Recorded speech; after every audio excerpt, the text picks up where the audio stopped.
Hello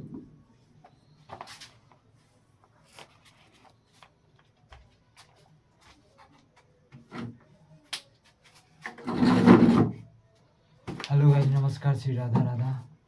आज के पहले सेशन स्टार्ट करने से पहले आपको बता दें कि हम लोग 12th हिंदी बुक पढ़ रहे हैं, जिसका नाम है दिगंत भाग 2। इसमें दो बुक होता है। एक ही है, एक इसमें पीछे दिया है प्रतिपूर्ति। देखिए, हम आपको दिखा दें, 3 गो चैप्टर है। प्रतिपूर्ति होता है यहाँ पर, देखिए लीजिए।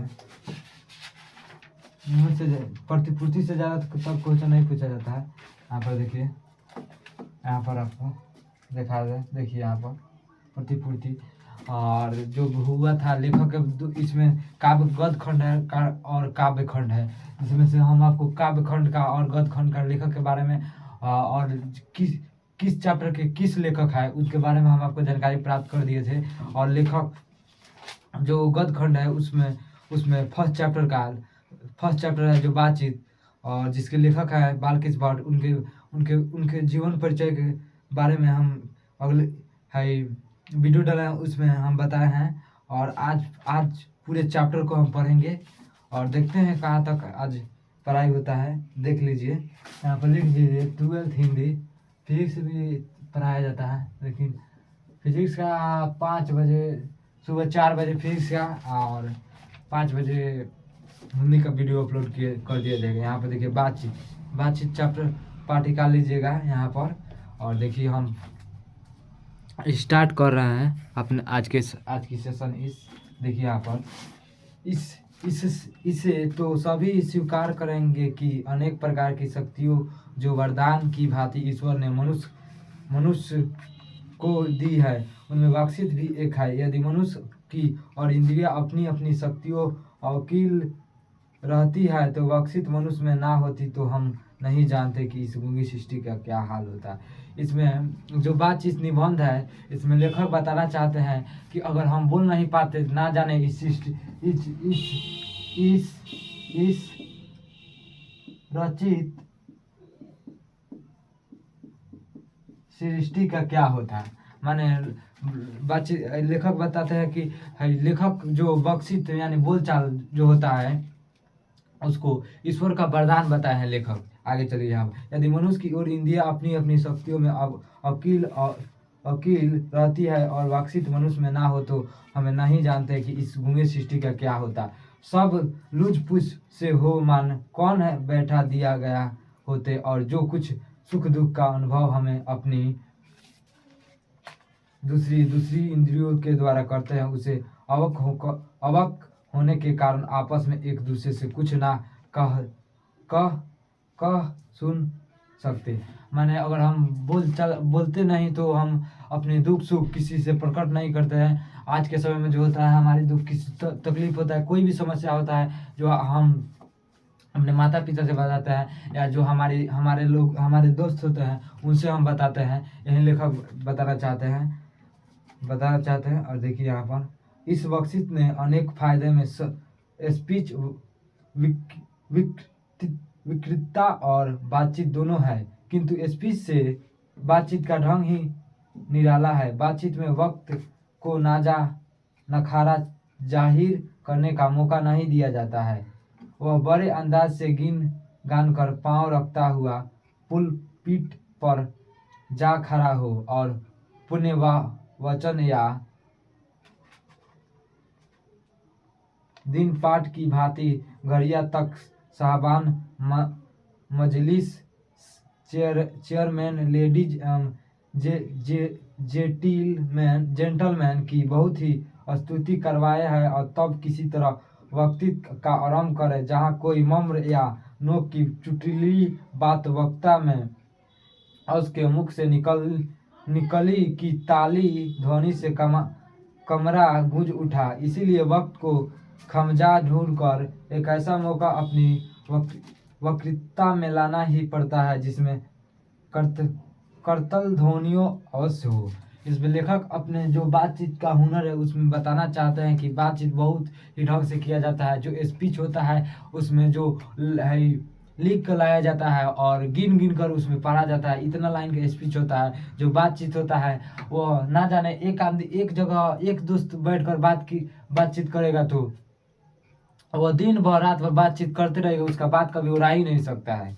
चलिए आगे हम समझाते हैं। वही हमारी साधारण बातचीत का कुछ ऐसा घरेलू ढंग है कि उसमें ना कर्त ध्वनियों का कोई मौका ना लोगों के कह के उड़ाने की कोई बात ही रहती है। हम दो आदमी प्रेम पूर्वक सलाम कर रहे हैं, जिसमें स्पीच का उद्देश्य सुनने वालों के मन में जोश और उत्साह पैदा कर देना है।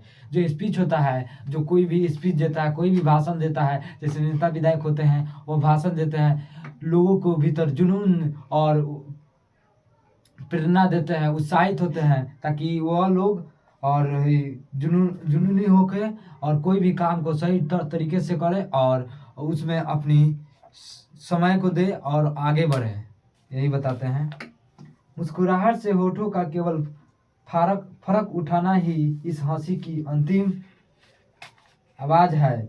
स्पीच का उद्देश्य सुनने वालों के मन में जोश और उत्साह पैदा कर देना है। घरेलू बातचीत मन के ढंग है, उसमें स्पीच की वही संजीदगी बेकदर हो धके खाती फिरती है। जहाँ आदमी अपनी जिंदगी मजेदार बनाने के लिए खाने पीने चलने फिरने आदि की जरूरत हो, वहाँ बातचीत भी उसके अत्यंत आवश्यक है।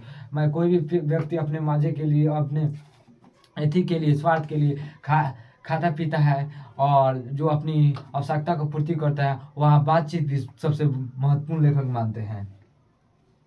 जो कुछ मुआदी या धुआं जमा रहता है वह, ये क्वेश्चन लिख लीजिएगा। जो यहाँ पर देख लीजिए, लिख लीजिए, पॉइंट कर लीजिएगा इस लाइन को। यहाँ पर देखिए, इस लाइन को पॉइंट कर लीजिए। जो कुछ मुआदी धुआं है जमा रहता है वह बातचीत के जरिए, मैंने हम लोग जो मन, जैसे कभी कभी मन पूरा भारी हो जाता है, चिंता में हम हो जाता है और लोगों से हम बातचीत करते हैं तो हमारा मन स्वच्छ और चंचल हो जाता है, जिसके कारण वही मन पूरा शांत हो जाता है। देखिए भाव बन जाती है। जो कुछ ये पूछा जाता है, बातचीत करने से क्या होता है, तो बातचीत करने से मादी धुआं होता है वह बाहर निकल जाता है। अब मादी धुआं होता है जो बाहर निकल जाता है और मन स्वच्छ हो जाता है। एक ऑब्जेक्टिव में पूछा जाता है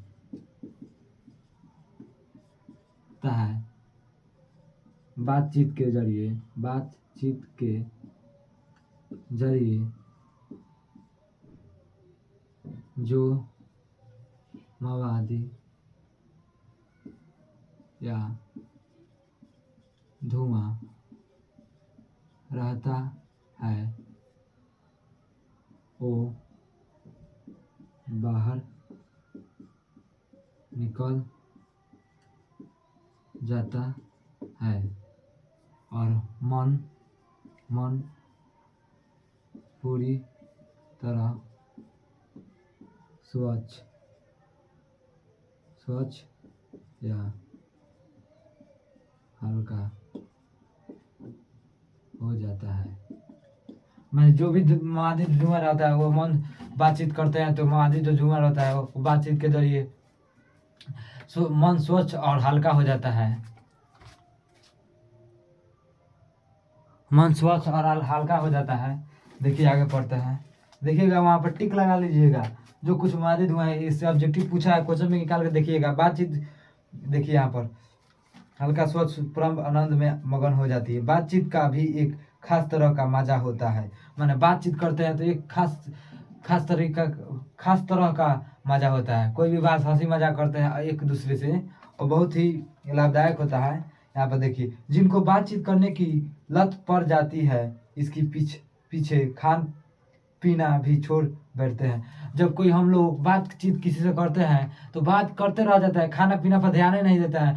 कब क्या हुआ खाना, कोई बोलता है कि तुम लोग बातचीत करते करते 1:30 बजा दिए, 2 बजा दिए, तुम लोग को खाने पीने की चिंता नहीं है।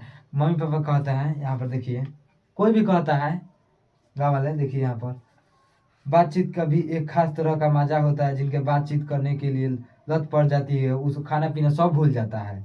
अपना बड़ा हर्ज कर देना उन्हें पसंद आता है, पर वे मज़ा नहीं खोना चाहते हैं। माने खान पीन छोड़ देंगे, भले वो मज़ा नहीं छोड़ना चाहते हैं। यहाँ पर देखिए रविंस क्रोस का किस्सा बहुत लोगों ने पढ़ा होगा, जिसे 16 वर्ष के अवस्था में मनुष्य के मुख नहीं देखे थे। जो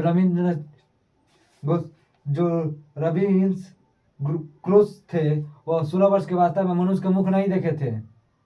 कुत्ता बिल्ली आदि जानवरों के बीच में रहे। 16 वर्ष के उपरांत में फ्राइडे मुख से एक बात सुनी है, यथापि फ्राइडे के मुंह से बात सुने थे 16 वर्ष के पश्चात। यथापि उसने अपनी जंगली बोली में कहा था कि पर उस समय रमेश को ऐसा आनंद हुआ कि मानो उसमें नर सिर से फिर से आदमी का चोला पाया है। इसमें सीधी होता है कि मनुष्य की विकसित में कहाँ तक लुभा लेने की ताकत है। माने बातचीत इतने स्वर तरीके से किया जा सकता है कि किसी को भी लुभा सकते हैं। माने मीठी बात से किसी को भी लुभा सकते हैं, यही लेखक इसमें बताना चाहते हैं। जिसने केवल पत्र व्यवहार का कभी एक बार भी सत्कार नहीं हुआ है, उनमें अपने प्रेमी से बात करने की कितनी लालसा रहती है। अपना अभ्यंतरिक भाव दूसरे पर प्रकट करना है और उसका आशय आप ग्रहण कर लेना शब्दों के ही द्वारा सकता है। सच है कि जब तक मनुष्य बोलता नहीं, जब तक कोई मनुष्य अपने अंदर से आवाज नहीं करेगा, उसके दोष गुण प्रकट नहीं होता है। अच्छाई बुराई जो होता है अब समझ में नहीं आती है। इसीलिए इसमें लेखक बताना चाहते हैं इस बातचीत का सीमा 2 से लेकर वहां तक रखी जा सकती है जहां तक उनकी जामत मीटिंग या सभा ना समझ ली जाए। माने बातचीत जैसे हो जाता है, बातचीत करते जाते हैं, कोई भी सभा बुलाया जाता है, कोई भी मीटिंग बुलाया, जब तक कोई भी बातचीत का निर्णय सही ढंग से नहीं लिया जाता है, जब तक बातचीत और आता ही नहीं है, चाहे उसको समाप्त नहीं किया जाता है। अगर उस आधा पर समाप्त कर दिया जाए, स्टॉप कर दिया जाए उसको बातचीत को, तो फिर कल मीटिंग आएगी, फिर बैठेगा लोग, फिर उस बात को फिर से चर्चा में लाया जाएगा और उस दिन समाप्त कर दिया जाएगा उस बात को। यही लेखक इसमें बताना चाहते हैं। एडिसन का मत है असल बातचीत सिर्फ दूर पे असल बात। एडिसन जो थे, पूछा जाता है क्वेश्चन, एडिसन का मत क्या था? एडिसन का मत था कि असल बातचीत 2 व्यक्ति के बीच हो सकती है। एडिसन का मत था, एडिसन का मत था कि 2 व्यक्ति के बीच असल बातचीत होती है। एडिसन जो कहते थे, एडिसन जानते थे कि असल बातचीत 2 व्यक्ति के बीच हो सकती है, क्योंकि 2 व्यक्ति ही अपने दिल की बात एक दूसरे के पास प्रकट हो सकता है। जो 3 लोग हैं उसको बातचीत हम सहेलियों की बातचीत कहा जाता है। इसीलिए इसमें पूछा जाता है 3 लोगों की बातचीत में क्या कहा जाता है, तो हम सहेलियों की बातचीत कहा जाता है। एडिसन का मत क्या था? एडिसन का मत था कि 2 व्यक्ति के बीच असल बातचीत हो गई। ये क्वेश्चन सब्जेक्टिव ऑब्जेक्टिव दोनों में पूछ दिया जाता है। यहाँ पर देखिए, यहाँ पर हो गया जैसा गर्म दूध ठंडे के पानी के 2 बर्तन पास सटा के रखे जाए तो कहा रहा है पानी में